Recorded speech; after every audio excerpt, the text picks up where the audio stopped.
প্রথমে ব্লাউজের টিকেনগুলো সেলাই করে নিতে হবে।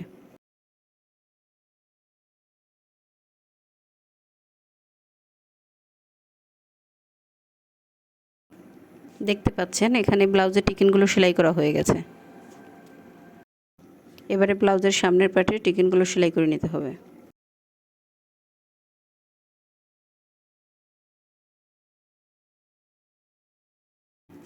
টিকেনের সেলাইগুলো হয়ে গেলে আমরা শোল্ডার সেলাই করে নেব।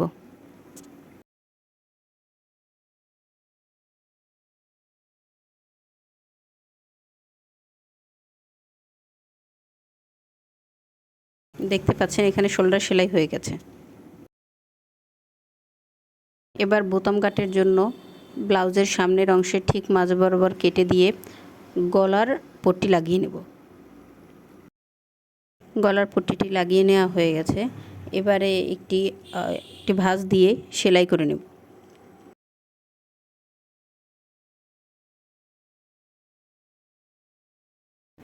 এবারে বডির মেজারমেন্ট অনুযায়ী আমরা ব্লাউজটিকে দুই সাইড থেকে সেলাই করে আটকে নেব। সাইড থেকে আটকিয়ে নেওয়ার পরে কোমরের অংশে আমরা দুই ভাঁজ করে সেলাই দিয়ে আটকিয়ে নেব এবং যেহেতু পিছনে ফিতা আছে তাই ফিতাটা গলায় লাগিয়ে নেব।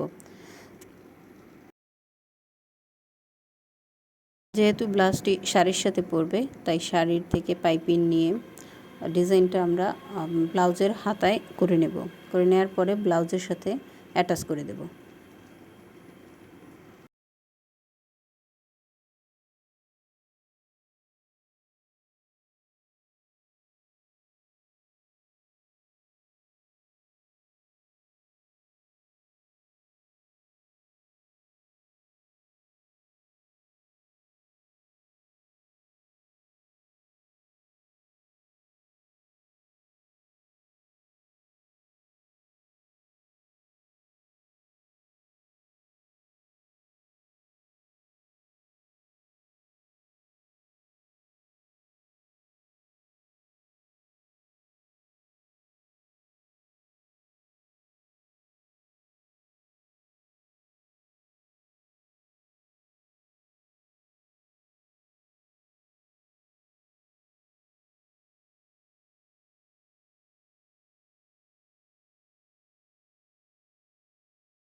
দেখুন তৈরি হয়ে গেল শাড়ির সাথে পরার জন্য খুব সুন্দর একটি ব্লাউজ।